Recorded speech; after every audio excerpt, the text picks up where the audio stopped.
नरेंद्र गिरसा जी आज द्वारका विधानसभा से आजाद होते हैं, आजाद कैंडिडेट होते हैं। ये बताइए, मान सम्मान के लिए काम करते हैं, हम किसी से पैसा नहीं मांगते, हमारे कार्यकर्ता किसी से पैसा नहीं मांगते। मैं एज अ वार्ड अध्यक्ष मैं इमीडिएट रिजाइन करता हूँ। क्या सुमेश वकील पूरा नहीं था? क्या विनय मिश्रा पूरा नहीं था? पार्टी किसी की नहीं है, बनाई हमने, चलाएंगे भी हम। आज जिनका साथ कहना चाहिए हम अपनी पार्टी को।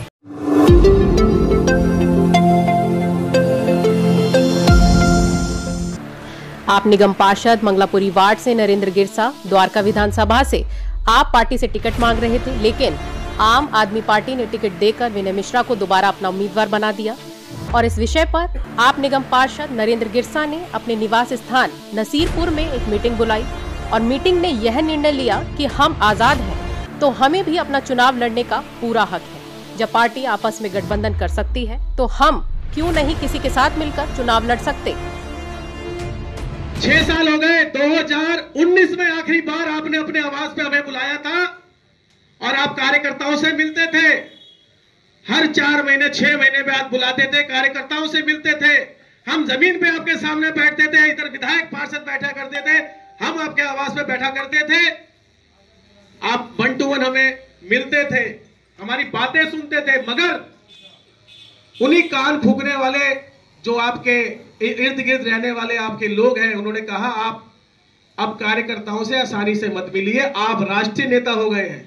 इतनी आसानी से अगर आप मिलिएगा तो आपकी वैल्यू क्या रह जाएगी। उस वैल्यू का नतीजा है कि द्वारका विधानसभा, तिलकनगर जिला, नजफगढ़ जिला, हमारी लोकसभा की मैं बात करता हूं, पूरी दिल्ली की बात नहीं करता, जो एरिया मैं देखता हूं, जिसको भली भांति जानता हूं, आम आदमी पार्टी के तमाम कर्मठ नेता आज काम करने के लिए तैयार नहीं है, काम करने के लिए तैयार नहीं है, उनके काम नहीं होते। अगर वो कोई फरियाद आपके पास, आपके जनप्रतिनिधि के पास फरियाद लेके जाते हैं तो वो जनप्रतिनिधि आपका उस कार्यकर्ताओं को ऊपर से नीचे देखता है कि अगर इसका मैं काम कर दूंगा तो वो नेता बन जाएगा, और नेता बन जाएगा तो कल को टिकट मांगेगा। बहुत सारी बातें हैं, कहने को तो बहुत सारी बातें हैं, मगर सभी लोगों को थोड़ा थोड़ा बोलना है। और माइक सौंपने से पहले मैं एक बहुत बड़ी अनाउंसमेंट करने जा रहा हूं। आज से 20 दिन पहले अरविंद केजरीवाल जी पदयात्रा पे आए थे, सबको मालूम हो गया। उस गली में मैं रहता हूं,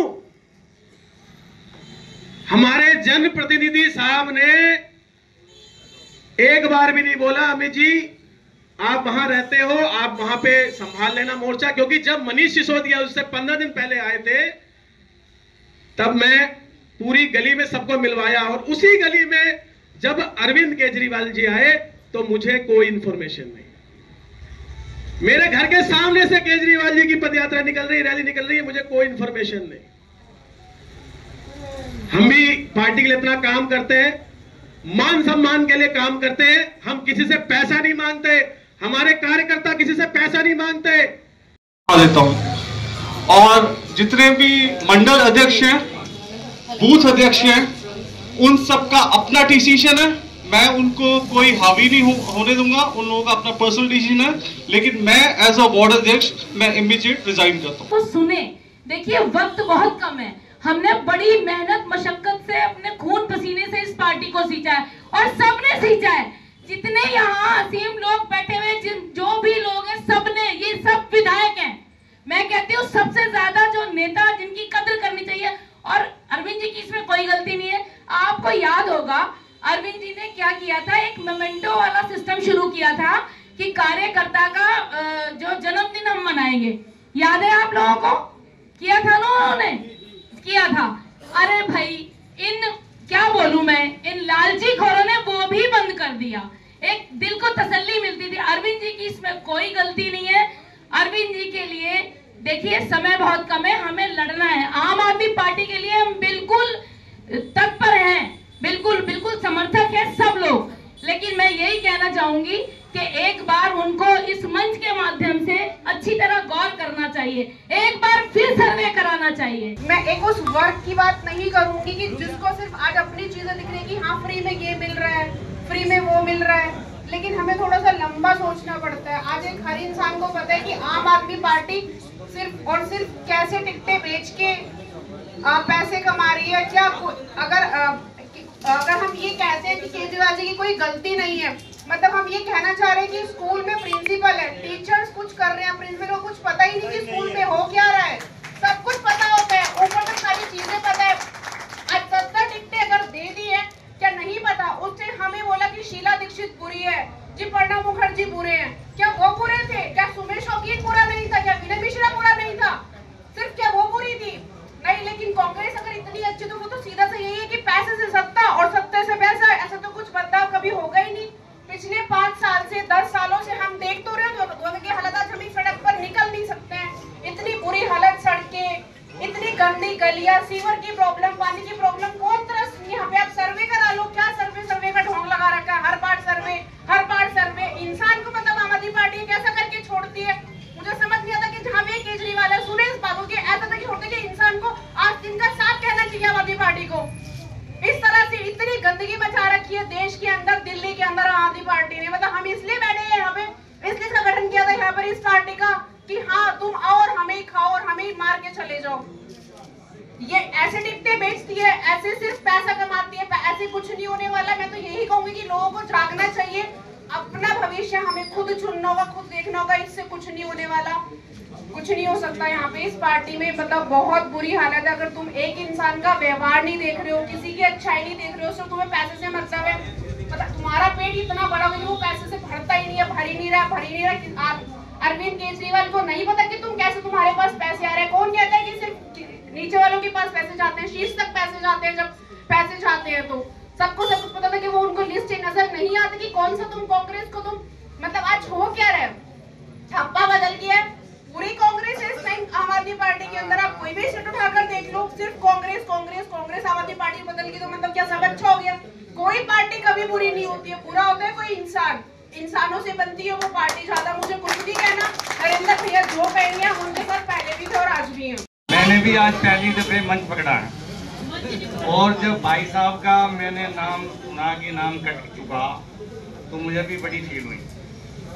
और नरेंद्र भाई साहब, मैं भी ये कहना चाहता हूँ, आपने 2 बार इलेक्शन लड़े हैं, दोनों में आपका साथ दिया है। और मैं ये कहूँगा कि अगर टिकट नहीं मिलता तो आप निर्दलीय समर्थन खड़ा करो और निर्दलीय से कहने में हम तुम्हारे साथ हैं और तन मन धन से कहने में जो आपके साथ खड़े रहेंगे। मैं नहीं करता, मैं इसलिए नहीं करता क्योंकि हमें तो किसी ने ऑफर लेटर दिया नहीं था, पार्टी बनी भी नहीं थी, मैं तब था पार्टी में।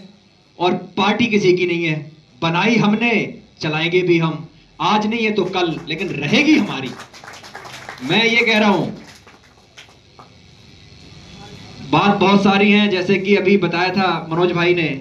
ये आज आप सबके लिए ओपिनियन है, मतलब आप सबका ये जानना है, क्योंकि इससे पिछली मीटिंग में भी बोला गया था कि आपका जो आदेश होगा वही आगे लागू होगा।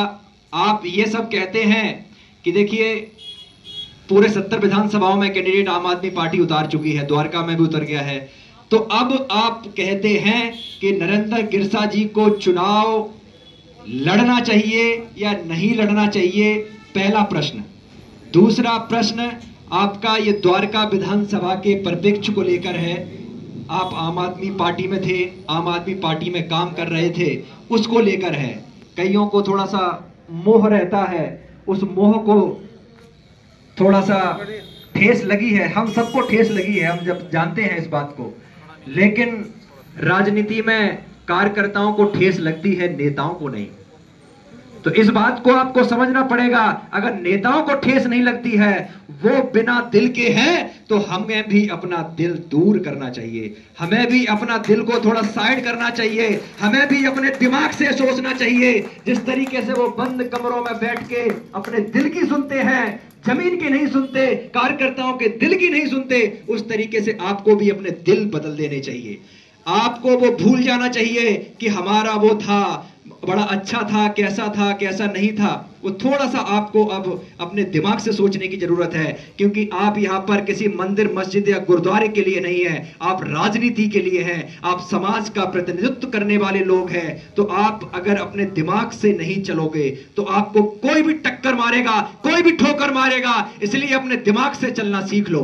आज आपको यह सबक मिला है, अगर आप आज नहीं सीखे तो हर 5 साल में, हर 2 साल में, हर साल में आपको ठोकरें मिलती रहेंगी। लेकिन आज आप अपने कान, नाक, आंख सब खोल लो और अपना दिमाग भी खोल लो।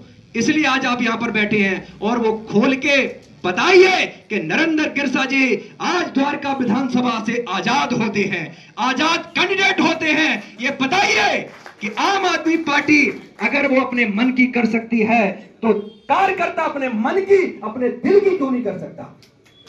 तो ये आज आपको बताना पड़ेगा, ये आपको बताने के लिए ही आज यहां पर बुलाया गया है। अगर आप कहते हैं नहीं नरेंद्र जी चुनाव नहीं लड़ना चाहिए, तो नरेंद्र गिरसा जी यहां बैठे हैं, चुनाव नहीं लड़ेंगे, क्योंकि आप हैं तो नरेंद्र गिरसा है, नरेंद्र गिरसा है तो आप हैं। ये डिसाइड आपको आज करना है। आपको किसी भ्रम में, किसी शर्म में, किसी रिश्तेदारी में या किसी उसमें मतभेद में या मनभेद में नहीं रहना है, अपने दिल की बात खोल के करनी है। और इसीलिए ये ओपन मीटिंग बुलाई है। बात हमारी आज यहां इस प्रांगण में हो रही है, लेकिन दूर तक जा रही है। आपकी बात आज दूर तक जानी चाहिए, ये इसलिए आज ये मीटिंग बुलाई गई है। मेरे जैसे व्यक्ति ने 25 साल वहां लगाए हैं, मान सम्मान मुझसे ज्यादा कोई नहीं जानता कि किस तरह दूध में से मक्खी की तरह मुझे बाहर निकाल के फेंक दिया गया, किस तरह मेरा शोषण हुआ। कोई आम आदमी पार्टी कार्यकर्ता ये सोचे कि वो परिवार किसी का मान सम्मान करेगा, किसी का कोई मान सम्मान नहीं होगा। 4 महीने, 4 साल 10 महीने वो प्रभारी रहेंगे, वो अधिकारी रहेंगे, 2 महीने पैर पकड़ लेंगे, बेचारे बन जाएंगे। ये परंपरा कब तक चलेगी? कार्यकर्ताओं को बेवकूफ बनाने की। इस परंपरा को खत्म करना होगा, या तो मजबूती से सब मिलकर नरेंद्र भाई को चुनाव लड़ाए और एक बार फिर से प्रयास किया जाए कि कैंडिडेट क्यों नहीं बदला जा सकता जब सर्वे में कहीं नाम नहीं आ रहा है।